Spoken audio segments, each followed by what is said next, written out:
All right. Good evening. As you can tell, we know that it's been a long day. I want to thank you for being patient with us today. I want to thank you for understanding that this is still an active crime scene. But from the minute that this tragic incident happened today, Governor Kemp has been with me and been talking to me and several times and has been on our side and law enforcement side, and I wanted to introduce him to make a few statements. Again, thank you for your patience, and at this time I'm going to introduce the governor, and then Director Hosey will take answers and questions after that. Well, thank you, Sheriff. I just want to thank you and your team for the incredible work that they've done. The response of our first responders today has been unreal. Superintendent LaDuff, Principal Leroy, who just did an incredible job with these kids. This hits home for us. Being from Athens, just down the road, Marty and I, having a daughter that taught first grade just a few years ago, this is everybody's worst nightmare. And I just want to offer my sincere condolences and our thoughts and prayers to the families that have lost loved ones, for those that are injured and continuing to fight through just a tragic time for really this whole community that's been affected by today's actions. And I just cannot thank the first responders enough. I cannot thank Director Hosey, Colonel Hitchens, Director Stallings at GEMA, the whole state response. I want to thank Special Agent Farley and her team from the FBI that are embedded with us in the school as we speak, running down every single lead and other things that Director Hosey will mention tonight. I represented Bexar County when I was in the state Senate 20 years ago. These are our neighbors, these are our friends, and this community is hurting today. And I would just ask all Georgians and all Americans to continue to keep these families, these educators, and these students in your thoughts and prayers. And we will provide every state resource that is needed from here until they're not to support this community and support this team behind me. And with that, I'll turn it over to Director Hosey. Thank you, Governor. Real quick, we wanted to provide some additional updates from today's events, and I will mention too that this will be our last update for the evening, so I please hope you'll understand that. Let me start by saying that there's no evidence to report that any additional shooter was involved in this incident today. Investigators are actively pursuing, however, any leads of any potential associates of the shooter that was involved in this incident. So I say that to say we're following up any potential leads through the investigation to ensure if there are any associates involved in this that we find them, we identify them. So that's part of, again, the ongoing investigation. There is no evidence of a list of schools being targeted. However, there is a lot of evidence that is being recovered and evaluated. We're going through everything to determine if there is any active threats to any schools in this area, this county, and the state of Georgia. And we will continue to monitor that throughout this investigation, throughout the evening as we carry on. There was a call, as we're aware of, to a local high school as well this morning with a reported threat. Police responded and investigated and determined that there was no threat after all. There's been reports that a Colton Gray, who is another student here at the school, was involved, or Colton Gray was involved in this. If you recall from a previous press conference earlier this afternoon, the individual that we have arrested and will be charged with this, his name is Colt Gray. But there is another student here at the school with a very similar name. We want to ensure everyone that Colton Gray is not involved in this incident. That is the name that I provided you earlier this afternoon. So those reports were inaccurate, if that was passed on to you. I do, however, want to identify the victims of this incident today, those that lost their life in this tragic event. Mason Schermerhorn, age 14, who is a student here at the school. Christian Angelo, who is 14, also a student here at the school. Richard Aspinwall, not sure of his age, but he was a teacher here at the school. And Christina Irmery, I'm sorry for my pronunciation, who was also a teacher here at the school. We will post a list of these victims for the correct spellings for everyone later this evening after we complete the press conference here.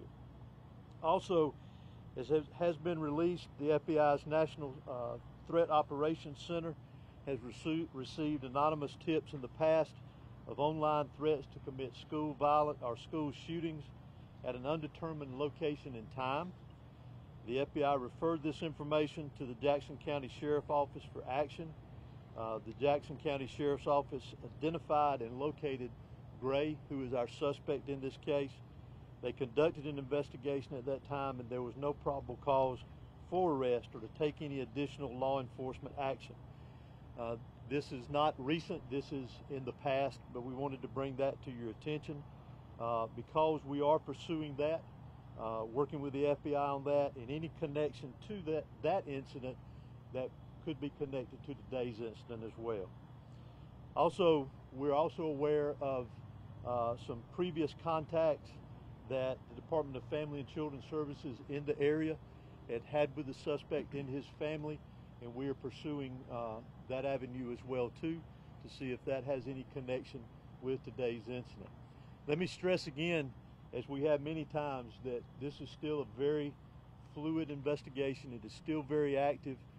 We will have agents and there will be law enforcement personnel that will be pursuing investigative leads and collecting evidence throughout the night and into much of tomorrow, I would anticipate as well.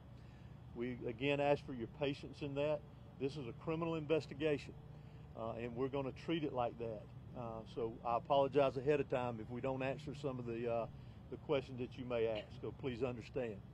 I also want to bring note to one very special thing that we do not need to forget about here, is we have heroes in our midst.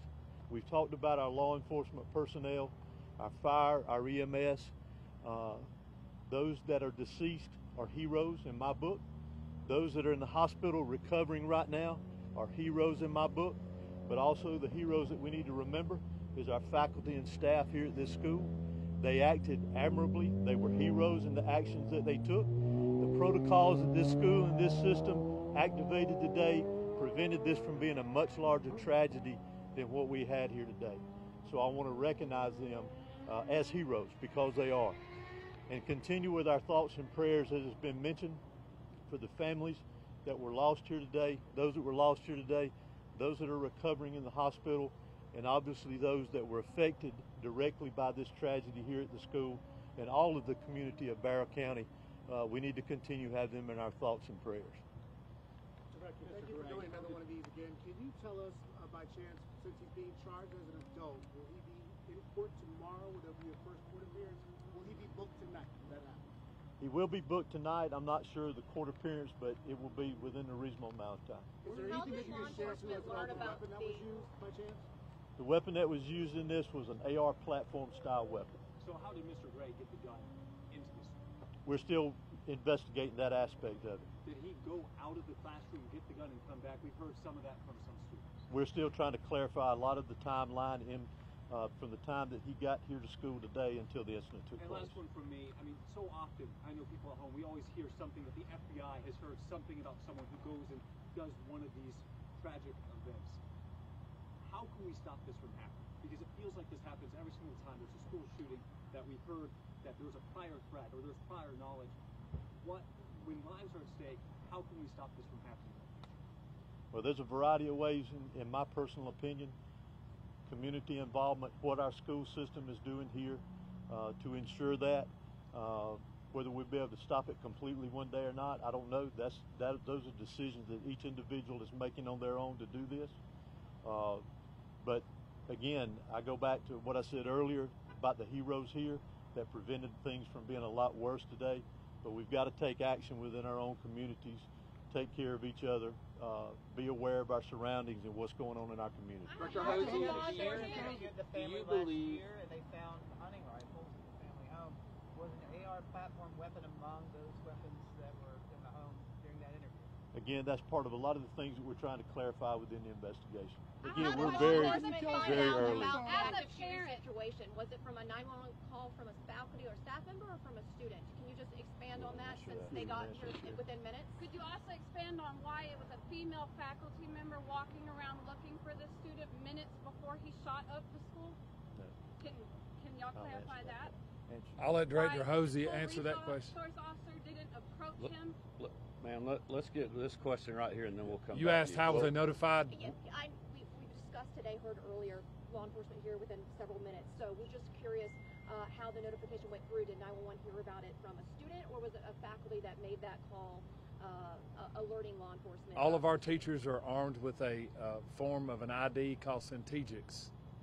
And Centegix alarms us and alerts the law enforcement office after buttons are pressed on an ID, and it alerts us that there is an active situation at the school for whatever reason, and that was pressed. And we've had that about a week now. And we've heard stories of students actually pulling other students while they're in the hallway, while all this chaos is happening, while shooting is going on. We've heard stories about students pulling their classmates into the classrooms to get them to secure, to get them to safety. What do you think that says about these young folks who are, very 13, 14, 15 years old, that they're looking out for one another like that? It's admirable. It's like Director Hosey said, we have heroes among us, and those students and teachers that did that today saved a lot of lives. This could have been way worse than what and again, the investigation is still trying to file through that information, but those kids are heroes and brave as well to do that when they hear an active shooter around them. Sheriff, you talked about the let me get this one question right here. Did you have something else, man? No, it was me. Okay. I was asking, why did the school resource officer not go looking for this kid and approach him, and why they sent a female faculty member to the room, to the algebra room he was in with my daughter, looking for him instead of the school resource officer, or why the school allowed this boy to come and go from the class all the time. He would go and sign up for the restroom pass, leave the class, and come back sometimes, and sometimes never come back. He has been wandering this school. With all due respect, ma'am, I think your information is incorrect, and our investigation is going to lead to what we have, and we will be glad to answer your questions once that's done. I guess victims are lying to me then. Possibly. Sheriff, what can you tell us about the SROs? You talked about a lot of heroes. You talked about how one of the SROs encountered the shooter. What can you tell us about them, who they are, how long they've been working here, and what they did today? Both of the SROs that are here at these high schools, at all of my high schools, I have two there. Both of the SROs, to include a third one, was here today, not for any other reason other than to help and assist today. They're the true heroes as well. They were actively looking. They had an alert, I guess, if you will, and when they interjected, or when this shooting began, they interacted with the shooter, Mr. Gray, and as soon as they made contact with him, he gave up immediately. Can you share these officers' names? Not at this time. I'd rather not. Well, where is the shooter right now? You said in custody. The shooter is in custody at the Bexar County Detention Center because he is a juvenile. He's being booked in, and he will be transported to RYDC. Were officials or school administrators tipped off by a threat here before the shooting happened? I'm not aware of that at this time. Sheriff or Director, can you say the condition on those injured that were taken to the hospital? Have you got any updates on how they're doing? All of our victims that are at the hospital are going to make it and going to recover well, as we've been told, and we don't expect any more fatalities at this time. Last question. Has there been any shooting or tragedy to this scale inside a Georgia school that you're aware of? Can you speak to that? I can't speak to that, no. Can you put this in perspective for us then? What today has meant for law enforcement, for students, all of those affected? Tragic. When someone preys on kids, it's tragic. Like I said earlier, hate is not going to prevail in our county, and hate's not going to prevail in our state. And pure evil did what happened today. That's all I can tell you. I want to continue to say that. I'm proud of the men and women behind me. I'm proud of the women that stood beside me. I'm proud of the men and women who protected these kids. I'm proud of this staff. I'm proud of this community. And I just ask for prayers. Thank you. Is there any more your office can do to prevent shootings like this in schools? Well, look, we've done a tremendous amount on school safety, but today is not the day for politics or policy. Today is the day for an investigation to mourn these precious Georgians that we have lost, to thank the first responders that went, into the line of fire, the school staff, superintendent, the principal, and others that are just trying to hold this community together. That's what we need to be focused on right now. We also had a tragic loss of a firefighter in Greene County earlier today before this event happened, with an explosion that killed the life of a first responder that, again, was running in to danger when many people were trying to run out. And that's what the focus needs to be on tonight. I would ask everybody to continue to keep this community, these victims, and these educators and these men and women in law enforcement in your thoughts and prayers. Thank you. Thank you, Governor.